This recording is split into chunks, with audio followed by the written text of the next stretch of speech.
retour en France en 1874, après son expédition au Gabon, Victor de Compiègne raconte ses découvertes à la Société de géographie de Paris.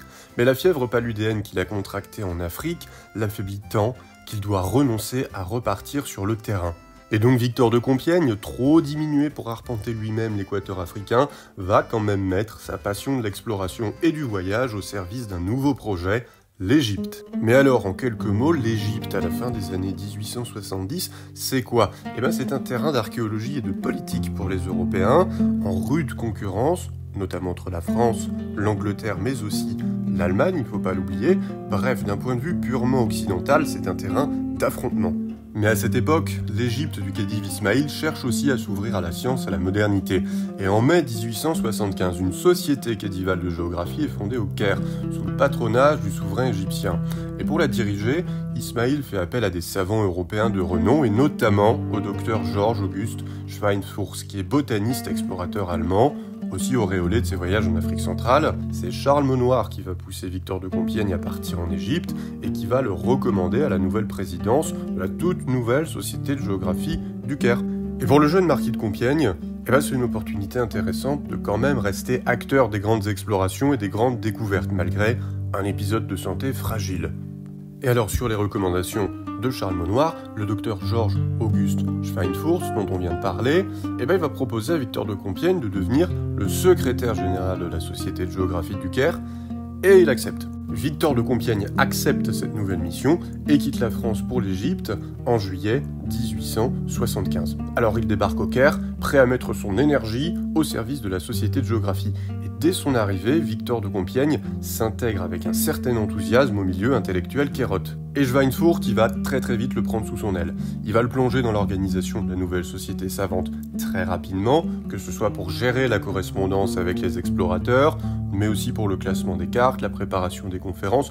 Bref, son dynamisme est rapidement remarqué. Et bref, Compiègne, il va très vite s'épanouir dans ce nouveau milieu, qui n'est pas non plus sans lui rappeler ce qu'il a connu à Paris, rue Mazarine.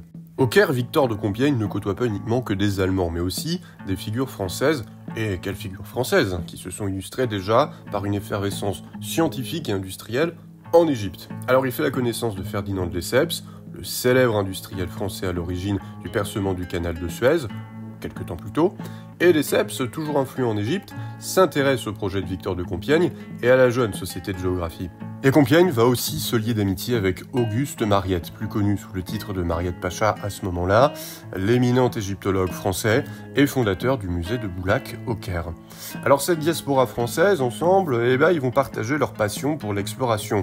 L'un s'illustre pour ses fouilles des antiquités pharaoniques, l'autre par son ardeur à promouvoir la cartographie des terres inconnues. Compiègne, Lesseps et Mariette forment un cercle de visionnaires francophones gravitant autour du Khedive. Mais ce cercle francophone, il est aussi en compétition avec le cercle allemand de Schweinfurth. Et pour une fois, on va laisser un petit peu de côté les Anglais dans cette histoire parce que c'est vraiment la France et l'Allemagne qui vont s'affronter dans cette histoire.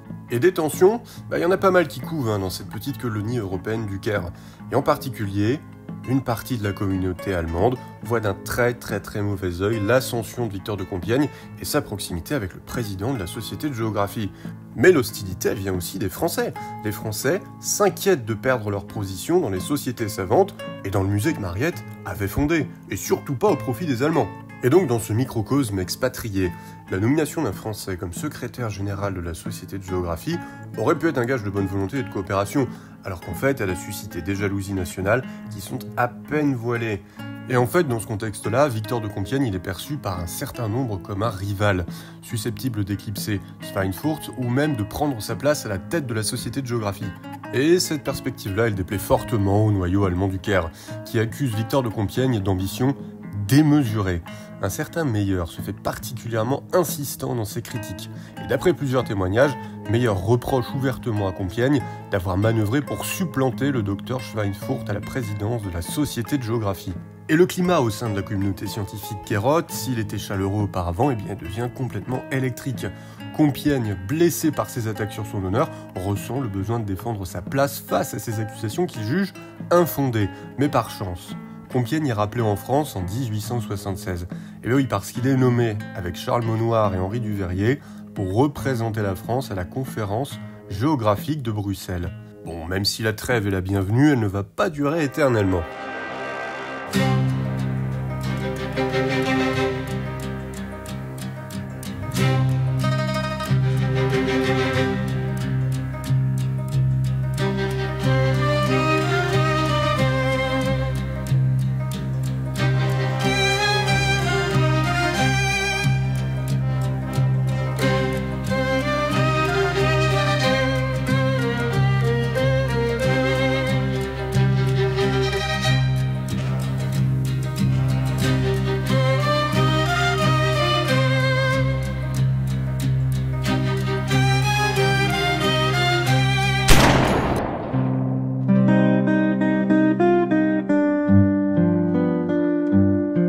De retour au Caire, fin février 1877, les tensions accumulées ces 2 dernières années débouchent sur un incident tragique.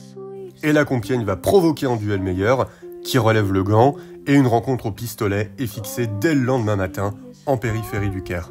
Et finalement, Victor de Compiègne meurt le 28 février 1877, succombant à sa blessure à seulement 30 ans. La nouvelle de ce duel fatal se répand bien au-delà de l'Égypte, provoquant stupeur et tristesse dans les milieux géographiques européens. Et beaucoup peinent encore à comprendre comment une querelle interne a pu ôter la vie à un explorateur aussi prometteur, au moment où son expérience et ses connaissances auraient tant servi aux futures expéditions. Et ce voyage en Égypte, ce dernier voyage qu'il fera, aura été son tombeau. In her vast embrace,